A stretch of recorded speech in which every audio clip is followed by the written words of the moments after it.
My name's Darren Last.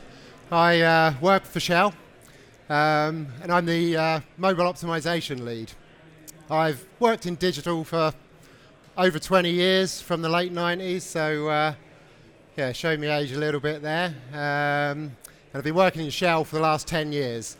What I'm going to talk about today is the Shell digital experience, particularly around the mobile app, and how things have evolved over that time, and particularly a story around how we've used data to really drive where we've come today.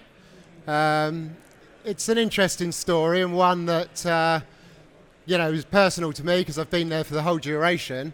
So I'll take you through the story. I won't blind you with numbers and stats, but obviously there will be a few, being data. But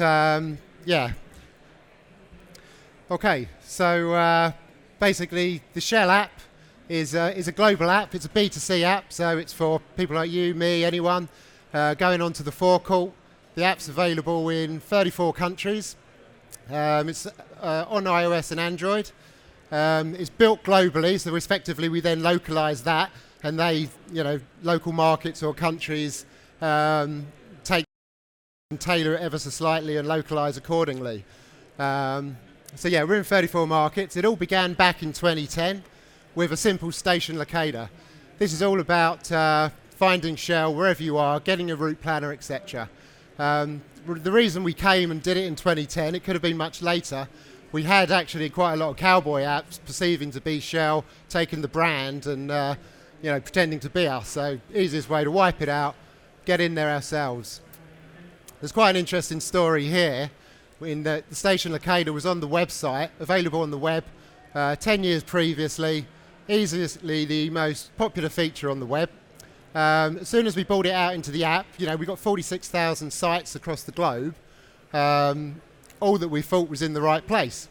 However, as soon as we brought it into the app stores, where people could comment and have their feedback, we worked out that our stations weren't actually in the right place, a lot of them. We had Shell sites that were in the middle of the North Sea. We had Shell sites that we thought were Shell sites that, were actually a competitor. So, straight away we're seeing that the importance of data sort of underpins everything. For 10 years it had been on the website where there's no forum for people to comment and have their say. We didn't realise that. So as soon as this came out, as soon as we got there in 2010, the next exercise we did was clean up the data. 46,000 sites. I mean, there's probably 20% with them, wrong. So we then had a big clean-up exercise. Crazy thing was, there was someone that was responsible for having the right longs and lats there. So not too sure what that guy was doing. But so after we'd cleaned up our data, we then got to 2012, where we started to sort of develop more products and services that would give the customer value, and obviously loyalty is one of those. We introduced the loyalty scheme. It was across sort of 15 markets. We only have loyalty across 15 markets, and it's a bit of a basic scheme where you sort of pull up at a forecourt, you fill up, and then you get points. So you get points for every fill up. We introduced offers, mobile offers. So again, you go and fill up with an additional sort of number of litres, and we'll give you extra points. We used to do these offers around emails or sort of post and print. So you can imagine, as soon as mobile came in, the ease of someone just sort of activating and then scanning on a site gave us a much higher uplift. We actually get a mobile customer is worth about $10 a transaction more than the offline.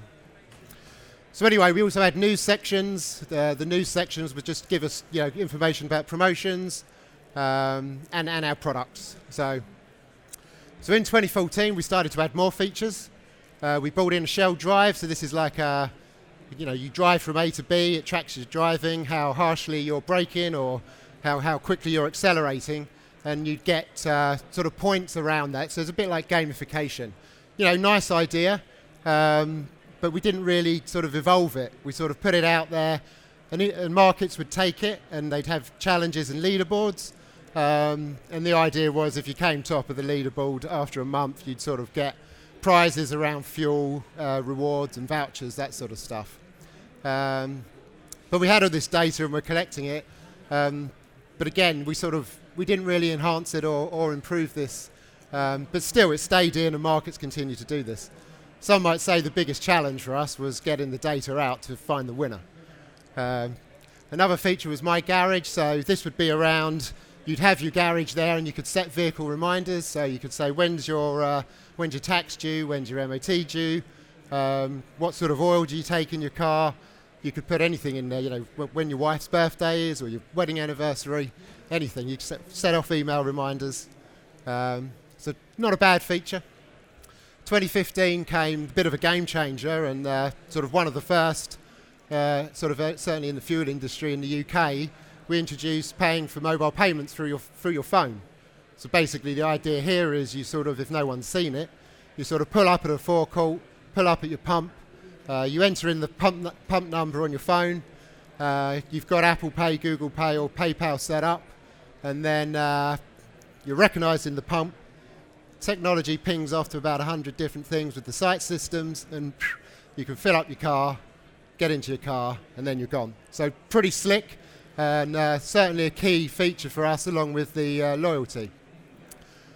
And we've still got Shell Drive and My Garage in here, and news. So anyway, we continued on with not really optimizing our features, and we implemented more. So we came up with more gamification. We thought, we'll put in badges. Everyone likes a badge. And you can earn badges by reading a news article or driving 100 miles or, you know, just generally opening the app and you'd get a little trophy. Could work, could have been a nice idea, but we didn't really follow it through and optimize it. And you know, if we'd have linked it to some kind of reward or offer or something, then, you know, there's a bit of value there. But we didn't. We continued on to the next thing, which was sort of these 360 videos. So, you know, this would be like an interactive video. Markets could use this. Shell has a partnership with Ferrari, so we had some interesting content around going around a Formula One track. And it's probably the only video we ever put up there, but again, we left the feature there. So, yeah, over all these years, we built on things and we built on things, and we were so, so concentrated on moving on to the next thing, just trying to, you know, we're going to do gamification, we're going to do this, we're going to do that. But we didn't really look at how things were performing, you know, what was actually working and how should we optimize this. So, you know, I'm throughout this journey and, you know, trying to say we need to look at the data. These things aren't working. If we want to do Shell Drive, that's fine. There's value there. But, you know, we need to optimize this and enhance it based on how people are using it, particularly with gamification, because it can go very stale very quickly. However, in 2017, which isn't shown up here, we sort of implemented a change in our sort of registration and profile management. It meant users needed to migrate their accounts. And when this happened at the back end of 2017, we hit a bit of a problem, in all honesty. We had some technical difficulties. We had a blackout for 2 days. Customers weren't happy, and all hell broke loose. You know, all of my stakeholders, what's going on? What's the data telling us? What's this? What's that? And I'm like, well, you know, we've had a blackout here. And as we started to move on from here, we started to realize the customer experience and the user journeys for the migration didn't really work. So, you know, I'm having all this pressure on my shoulders. I don't really have any data analysts around me to help me with this. And shortly before we actually went out and deployed it, you know, there was a caveat raised that, you know, do we have the right tracking in place to, you know, assess how this performs? But as, you know, I'm sure many of you know, we continue on. And this actual, you know, the blessing in disguise about this was, it was the perfect sort of sign for me to say, well, look, you know, we've got a problem here. You're asking for all these data elements, and we don't have the right data tracking, and we don't have the right analysts to be able to, you know, dive into this and give you the answers you want. So, you know, it was like the light bulb moment, and people started to wake up and see this. So we then finally got to the point in 2018 where we said, right, you know, we've got all these features here now, and what's it adding? What's the value? We lost the value for our own purposes in terms of commercial value, and the customers too. So we paused and we took a review of the strategy, where we started to look into all the data, all the CVPs we had across all those 34 countries, to then work out what our strategy should be and where we should go with that. This resulted in a new app that we developed in 2019, this summer, that we rolled out in the UK. And what I'm going to talk about here is how we actually how we did this. So as you can see now, we have a nice clean app. It's purely on loyalty and payments and station locator from where you can find us. And I think it's an interesting story that I'll go through. So obviously we went through, we added lots of features, but then when we did the data analysis part, you can see, you can hear from what I've been saying, it was a challenge to get to that point. I was given the analysts to actually dive into it and do the deep dive on, produce the results on where we should go.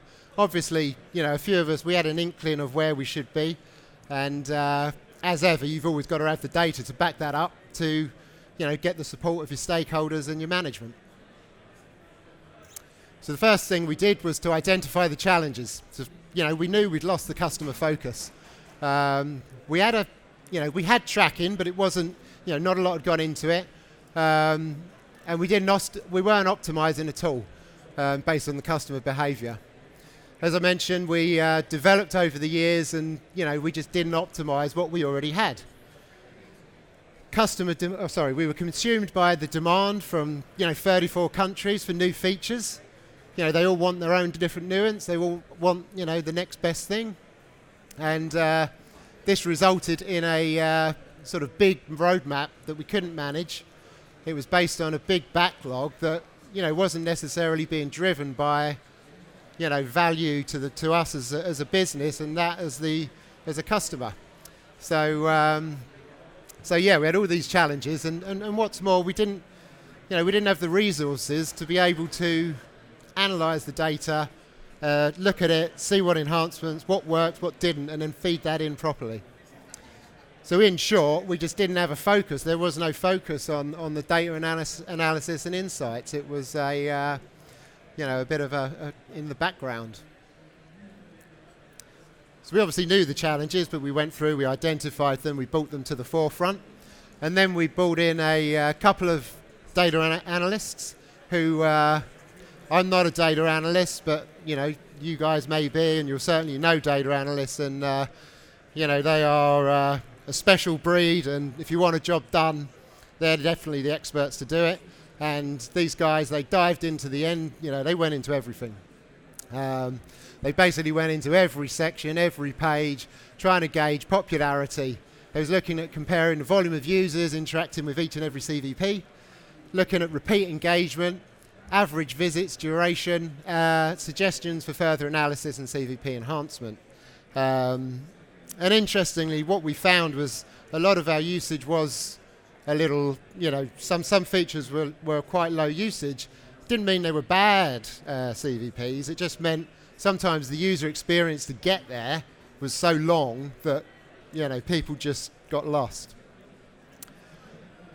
So, as we expected, and now the data backed it up, we found that many features were rarely used.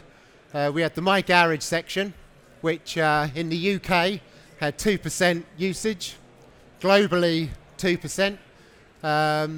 So it's important to note not every feature was enabled in every market, because marketing managers would kind of decide which features they would use and which wouldn't.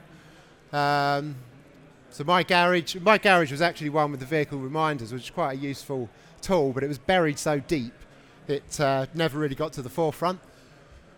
And we never had the data to realise that until we did this. We had Tell Shell, which is a feedback function. Basically, it takes 8 minutes to fill out, and when you're on a mobile app, if we'd have looked at that, we'd have known that. Well, we kind of knew, but 1% being used globally, 1%. It was in all of the markets. So then we had 360 videos. We had 2 videos. It wasn't very popular. We had badges. You earn a few badges, you don't get anything for it other than a nice, you've read a news article. And the Shell Drive, nice idea, but again, low usage. UK didn't even want it as a feature, and globally sort of 1% usage.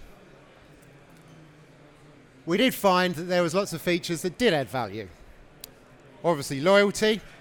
At the end of the day, customers, they want things for as much to nothing as they can get, and offers give you that with loyalty. In the UK, 45% of usage, globally 50%, and as I say, sort of 13, 14 markets have this function. The offers, so coffees on the go, that sort of stuff, 30%, globally 20%. Mobile payments, 9% in the UK, 2% globally, because we only have payments in 3 of our markets, so that's why the numbers come up low there. And then, of course, station locator, which globally 7%, and it's a given, really. Tell us where you are. We also listened to our customers, so we carried out qualitative research on the app, doing in-depth interviews. So we'd bring in Shell customers into a room in 3 different markets, and we interviewed. Well, our partners interviewed them. We'd be watching on from the TV screen, which is quite interesting. You get a real view for what the customer's actually thinking, and so it'd be 1-hour interviews. You'd be watching how they interact with the app, questions to understand the customer view, what do they really want. And the results were, it wasn't clear what the app was for. We had sort of a dozen features. I weren't sure. Customers didn't think it gave them much value. I think that the key CVPs got lost. Some weren't even aware that mobile payments was a feature. When they found out about it, they thought, oh, that's cool. But they just never got to the forefront. And the user experience, it was confusing and cluttered. And 60% of our customers didn't see any reason to use the Shell app more than once. So interesting feedback. So all in all, it told us that we needed to create a clear purpose and a strategy for the app. By knowing that 60% of the customers don't see a reason to use us, well, there is a reason. People are filling up each week, so they could use the app each week. Be it for payments or be it for rewards and offers. So we needed to give the app a clear purpose. Performance, with 23 options, a dozen options, all that technical debt and weight that gave us after 5-7 years, that started to slow down performance, which then gave us more problems. So we had to cut the clutter. Usability, so we had features in there, like I say, we had in one of the markets with the loyalty, to actually register for that and then register for the Shell Drive feature, there was 31 steps. From a user experience point of view and usability, no one was ever going to go through that. We had to fix the basics, and that's with a clean design and a good usability. So we had functionality. We had competitors doing a lot of good stuff, and we wanted to develop the best in class. And then innovation, sort of focusing on making our services more available. Sort of, this is mobile, how do we make the services across channel and the next gen. So all in all, we ended up sort of looking at this, and we came across saying we want to deliver an outstanding mobile retail experience on the go with loyalty and payments at its core. And this was all, the new Shell app, helping customers find the right station, pay quickly and feel rewarded via smart navigation, fast payment, personalised rewards. And with all its complexities controlled and managed. Now, we've got 46,000 sites globally. In every country, the site systems are different. So we have to manage that complexity and try and build a global app out of that, and then be able to localise that. So, we have so much infrastructure, and the landscape behind it is huge. But, the core CVPs, loyalty, payments, and station locator, with a profile management system underlining that. We have a tool set that enables us to then manage and monitor exactly what we need to. With Adobe Analytics, we can track every page, every event, so we can understand the behaviour. We use a tool called Optimising to help us drive app ratings and get feedback in-app. We've got New Relic about application monitoring, Kachava, tracking paid media. We use Airship for sort of driving engagement with push, etc. And we use App Follow for understanding our App Store ratings and reviewing and responding to the people that are talking to us, as you think in 2010, telling us our stations are in the wrong place. And then I won't go into the platforms, this is just a small part of this, but we've got a loyalty on demand system. We've got a few other legacy systems under that for loyalty. We've got Optimising, GeoMe, doing stations, Hybris for payments, Offers Bank, Adyen, third parties. Other markets have loyalty schemes, so we've got their coalition schemes, so we're integrated with them. And we had to develop all these complexities and get a good layer of an app across this. As you see here, we had to get the right tools. So we got a nice app, but how do we avoid we don't go down the same rabbit hole we did years ago? Well, we get the right behaviours in. So we track customer behaviour, and we've got the right tools that enable us to do that. Customer feedback, so we can do our behaviour analysis, but also, we've got to listen to the customers. It was only a year ago we started to respond to customer feedback on the app stores. As soon as we did that, we started to get people coming back to increase ratings just off the back of they've had a response. We didn't even give them the answer they wanted, but we'd given them a positive experience, right? Or they knew someone was listening to them. And then obviously our technical monitoring with application monitoring, through our complex landscape, if we can at least recognise straight away that we know when our systems are failing rather than our customers are telling us. And then ultimately pulled all together, we can analyse, identify and optimise.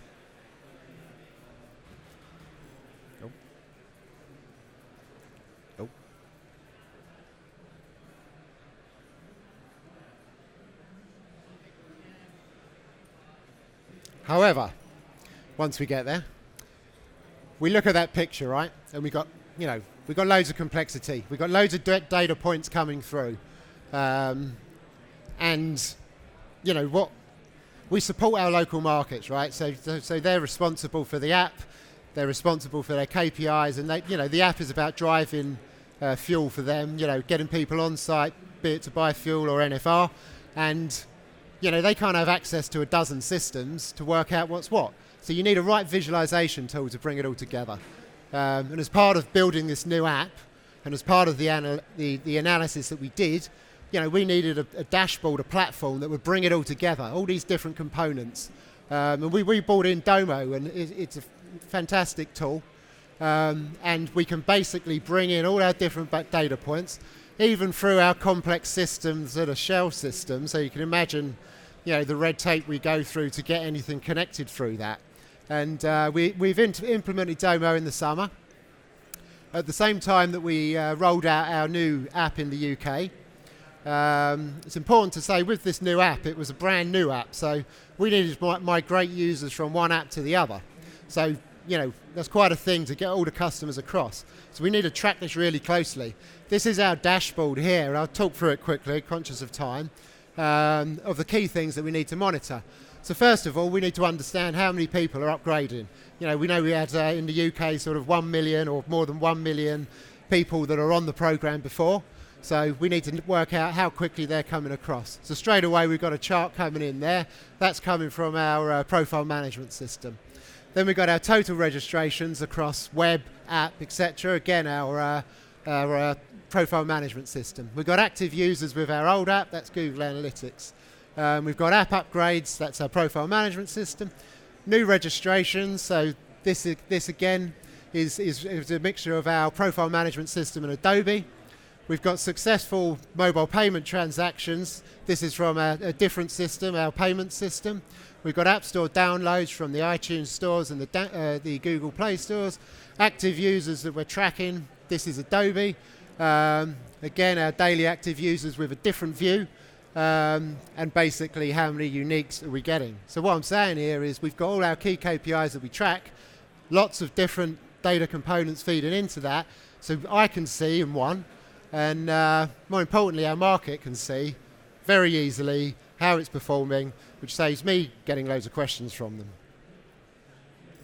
and it's working a treat, right? So, with the new app, I think at the start of the year, we had under 1 million active users. We're now up to 1.7 million. A lot of this is down to the UK, because that's the first market, Ghana, our biggest market at this point. It's gone up 400%. At the start of the year, they alone were on 200,000 users, and they're heading towards 1 million. In 2022, we want to be by 5 million, but personally, I think we'll be on more. And then by 2025, 15 million. App Store rating has gone up. So on iOS, we're 4.7, and on Android, we're 4.2. And, we've cleared the clutter, we've focused on what the customer wants and given a clear user experience, and we're able to, we know that from our strategy, and we're able to reaffirm that through the data that we're collecting and the results that we see here. And we have a nice shiny new communications toolkit as well. Globally, we support the market, so we provide these things that will help them to promote the app on a forecourt or through paid media. So 2020, we're all about getting the other markets over. We've now got the new app in 7 markets.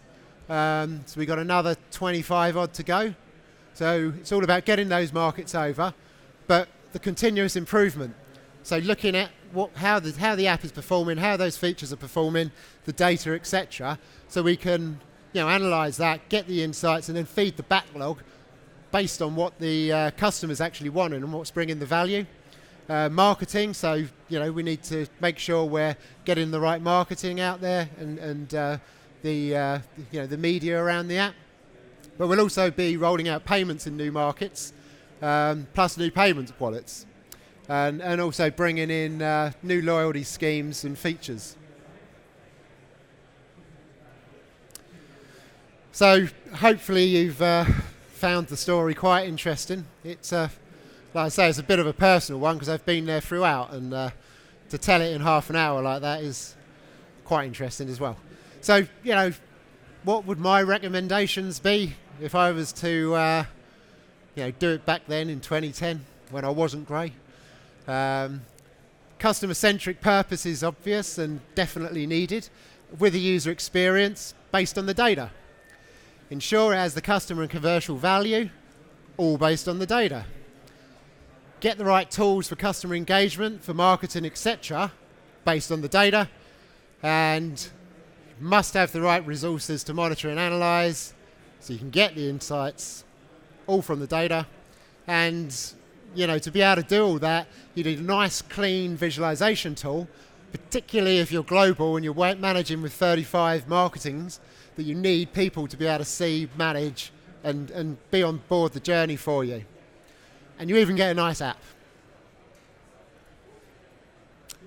So that's that. This is the presentation done. I hope you found it interesting. And